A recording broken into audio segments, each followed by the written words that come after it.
Dari kejuaraan dunia angkat besi 2025, lifter Rizky Juliansyah pecahkan rekor dunia yang dipegang Rahmat Erwin Abdullah. Dari dua lifter di kelas 79 kg Indonesia membawa pulang 2 emas, 1 perak dan juga 1 perunggu.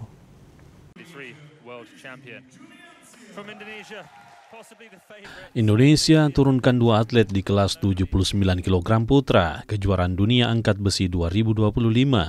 Rizky Juliansyah di grup A dan Rahmat Erwin Abdullah di grup B.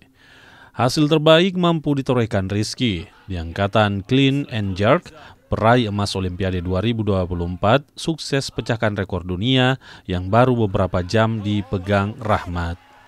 Rizky mampu mengangkat 204 kg, lebih berat 1 kg dari torehan Rahmat.